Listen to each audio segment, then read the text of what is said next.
Hello everyone. आज हम लोग स्क्वायर रूट चालू कर रहे हैं। इससे पहले हम लोगों ने स्क्वायर सीखा है और जल्दी निकालना कैसे हमें स्क्वायर्स हमने वो सीखा है। ये सब सिंप्लीफिकेशन के ही पार्ट्स हैं, हमने सीखा है इससे पहले। तो उसकी वीडियो मैं लिंक डाल दूँगी डिस्क्रिप्शन में, आप देख सकते हैं अगर आपको देखना हो तो।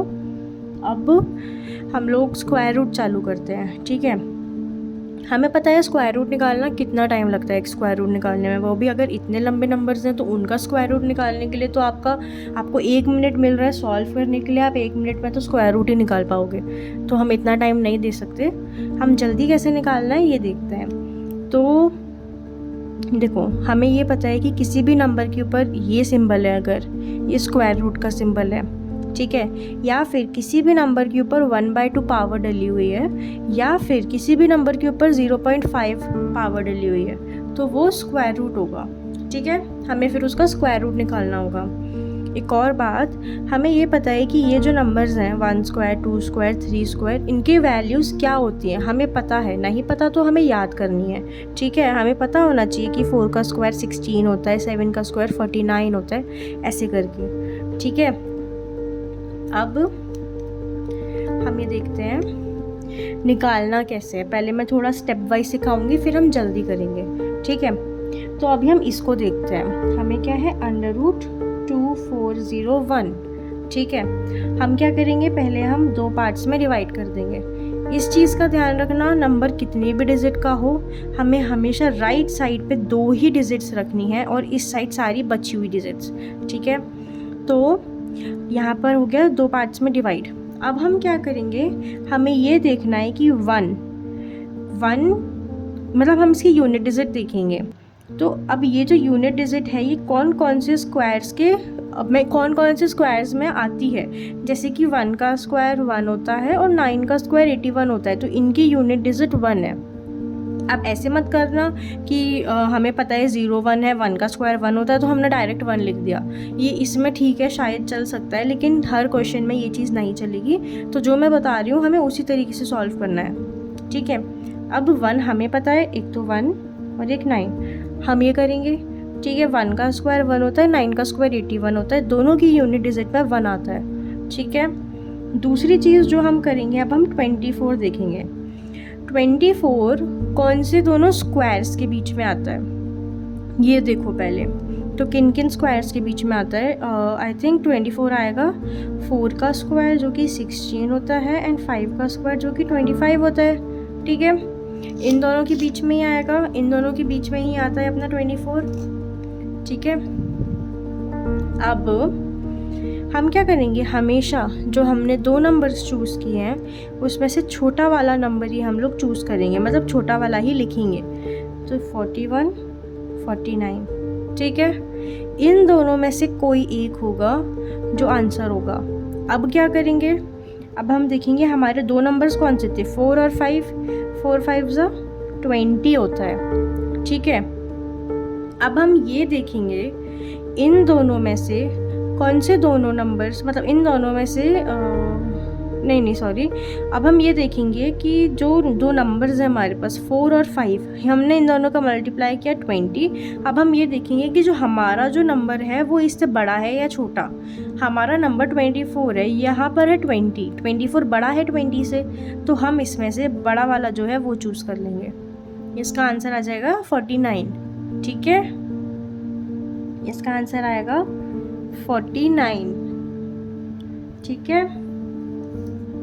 यही होगा, ऐसे ही होगा। आई नो, थोड़ा देखो, एक बार पहली बार सॉल्व किया है तो आपको लगेगा थोड़ा सा कि है ऐसा, लेकिन फिर हो जाएगा धीरे धीरे। जब आप प्रैक्टिस करोगे ना, अगर आपके दिमाग में बैठ गई ये बात तो हो जाएगा, ठीक है। हम फिर से ट्राई करेंगे, हम प्रैक्टिस करेंगे, प्रैक्टिस से हो जाएगा, ठीक है। अगर आपको चाहिए होगा मैं और प्रैक्टिस के लिए आपको दे दूँगी क्वेश्चंस। अब हम इसका देखते हैं, √4489, ठीक है। अब हम ये देखते हैं, तो 4489 में क्या होगा, पहले हम सबसे पहले क्या करेंगे, इन दोनों नंबर्स को 2 पार्ट्स में डिवाइड कर देंगे। अब 9 है ना इसकी यूनिट डिजिट, तो 9 कौन से दोनों नंबर्स के बीच में आता है, स्क्वायर्स के। 3 का स्क्वायर 9 होता है और 7 का स्क्वायर 49 होता है, दोनों की यूनिट डिजिट हो गई 9, ठीक है। इन दोनों में से एक आएगा। अब हम इसको देखेंगे 44, तो 44 कौन से दोनों स्क्वायर्स के बीच में आ सकता है? तो 44 आएगा, 7 का स्क्वायर होता है 49, 8 का होता है, ओ नहीं सॉरी, 7 का 49 और 6 का 36, ठीक है, ये होगा 36 और 49 के बीच में हमारा 44 आता है। तो अब हम क्या करेंगे, हमें पता है कि इनमें से कोई एक नंबर हमें जो छोटा वाला होता है वो चूज़ करना होता है। तो यहाँ पे 63 या 67, अब इन दोनों में से कोई एक ही होगा जो हमारा आंसर होगा, ठीक है, या तो 63 होगा या तो 67 होगा।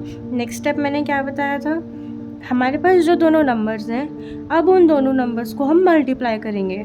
6 × 7 42, ठीक है। 42 हमारे नंबर, मतलब 44 जो है हमारा नंबर बड़ा है ना, 44 बड़ा होता है 42 से, तो फिर हमारा आंसर हो जाएगा 67, हम बड़ा वाला चूज़ करेंगे, ठीक है, ऐसे निकालना होता है। फिर से और ट्राई करते हैं और करते हैं।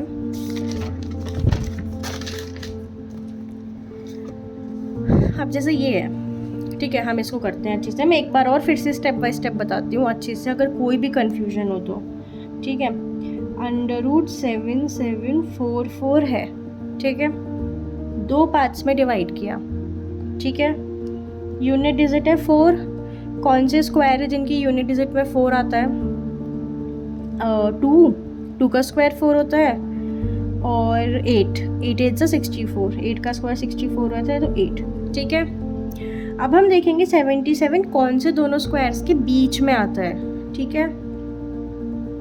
तो 77 आएगा अपना 8 के स्क्वायर के बीच में, जो कि 8 का स्क्वायर होता है 64 और 9 का स्क्वायर होता है 81, इन दोनों के बीच में 77 आएगा, ठीक है। अब इनमें से जो छोटा है हम वो लिख देंगे, 82 और 88, इन दोनों में से कोई एक आंसर होगा। नेक्स्ट स्टेप क्या होगा, इन दोनों का मल्टीप्लाई करेंगे इन नंबर्स का, 8 और 9, 8 9 सा 72, हमारा नंबर 77 है, और जो मल्टीप्लाई होके आया है वो है 72। अब इसमें से हमारा नंबर बड़ा है, अगर हमारा नंबर बड़ा है तो इन दोनों में से जो होगा बड़ा वो हमारा आंसर होगा, इसका आंसर हो जाएगा 88, ठीक है, ऐसे होगा, समझे आप। अब एक चीज़ और करते हैं, देखो ये वाला जो क्वेश्चन है ना, एक बार इस क्वेश्चन को आप सॉल्व करो, आपको पता चलेगा, फिर एक बार इसको सॉल्व करो, आप बीच में अटकोगे, आपको पता चल जाएगा क्या प्रॉब्लम है, पर आप अटकोगे, एक बार आप सॉल्व करके देखो, ठीक है।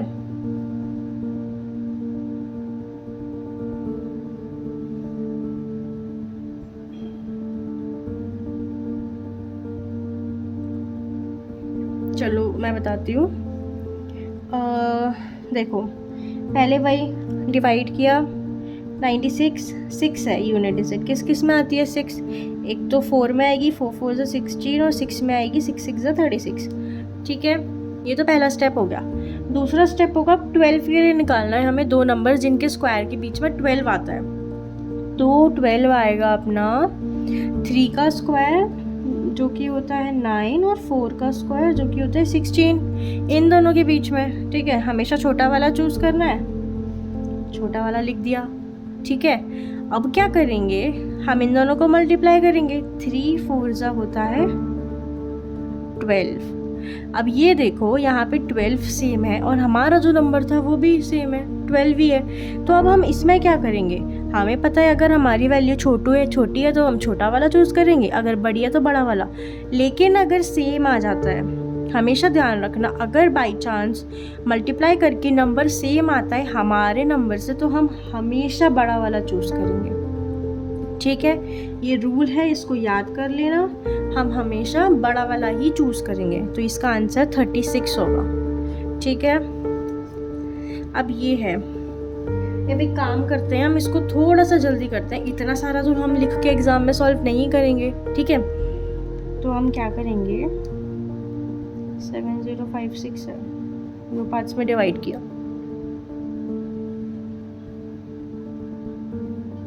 अब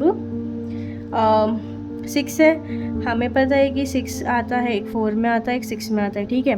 70 है, अब ये बताओ कि जो 70 है वो दोनों कौन से नंबर्स के बीच में आएगा, हमें पता है कि 8 के और 9 के बीच में आएगा। 8 का स्क्वायर 64, 9 का स्क्वायर 81। ठीक है, हमें पता है हमेशा हम छोटे वाला ही लिखते हैं, तो हमने 84 लिख दिया, 86 लिख दिया। ठीक है, हमारे दो नंबर्स कौन से थे? 8 और 9 थे ना। 8 9 का क्या होता है? 72 होता है। हमारा नंबर छोटा है 72 से, तो हमने सीधा सीधा लिख दिया, हमारा आंसर है 84। ठीक है, इतना लिखने की ज़रूरत नहीं है। हमारे माइंड में अगर एक बार ये पूरा बैठ गया तो फिर हम सॉल्व कर लेंगे। प्रैक्टिस से आप और भी जल्दी कर सकते हो। ठीक है, एक बार ये और ट्राई कर लेते हैं। ये है, हमेशा ध्यान रखना, मैंने बोला है, ये भी पहले भी बोला है, अगर जैसे ये 64 है, हमें पता है 8 का स्क्वायर 64 होता है, यहाँ पे डायरेक्ट 8 मत लिखना, उससे गलत हो सकता है। हमेशा यही स्टेप फॉलो करना। ठीक है, यूनिट डिजिट देखो 4 है, हमने यहाँ पे लिख दिया 2, क्योंकि 2 का स्क्वायर 4 होता है और 8 का होता है। 8 का स्क्वायर 64, यूनिट डिजिट 4। ठीक है, 33 है। 33 किन दोनों नंबर्स के बीच में आएगा? जल्दी जल्दी सोचो। 33 आएगा अपना 5 का स्क्वायर होता है 25, 6 का स्क्वायर होता है 36, इन दोनों के बीच में। ठीक है, 5 और 6 दोनों के बीच में छोटा कौन सा है? 5 है ना, यहाँ 5 लिख देंगे, यहाँ 5 लिख देंगे, इन दोनों में से कोई एक हमारा आंसर होगा। ठीक है, अब हमारे नंबर्स कौन कौन से थे? 5 और 6 थे ना। 6 5 से होता है 30, हमारा नंबर 33 है, बड़ा है, तो सीधे हमारा आंसर आ गया 58। ठीक है, ऐसे होगा ये। ठीक है, अभी देखो ये तो जो मैंने बात की है ये परफेक्ट स्क्वायर्स की बात की है। ठीक है, तो अभी ये है, अगर आपको इसके एग्जाम्पल्स चाहिए और आपको सॉल्व करने के लिए चाहिए तो मैं आपको एक शीट बना के सेंड कर दूँगी, मैं लिंक डाल दूँगी PDF। अगर आपको चाहिए हो तो आपको वो कमेंट करके बताना होगा। ठीक है, और आप इतना कर लो, इतना काफ़ी है, उसके बाद फिर देखते हैं। ठीक है, ऐसे ही वीडियोस के लिए आप मेरे YouTube चैनल को सब्सक्राइब कर सकते हैं। और अगर आपको कोई टॉपिक है जो समझना है तो you can also tell me in the comment. ठीक है, ऑल्सो मैं एक और चालू कर रही हूँ, प्लेलिस्ट चालू होगी। ठीक है, उसमें मैं ज्योग्राफी पढ़ाना स्टार्ट करूँगी बिल्कुल फ्रॉम द स्क्रैच। तो अगर आपको वो चाहिए हो तो आप मेरे चैनल पे देख सकते हो। आई थिंक मैं आज या कल में डाल दूँगी। ठीक है, ज्योग्राफी स्टार्ट करेंगे एकदम स्टार्टिंग से for all the government exams. जितनी भी ज्योग्राफी होती है मैं सब कुछ इकट्ठा फैक्ट्स यहाँ पे इकट्ठे करके आपको यहीं पे बताऊँगी। ठीक है, तो यू कैन सी इट, आपको चाहिए तो आप देख सकते हो। ठीक है, थैंक यू फॉर वॉचिंग।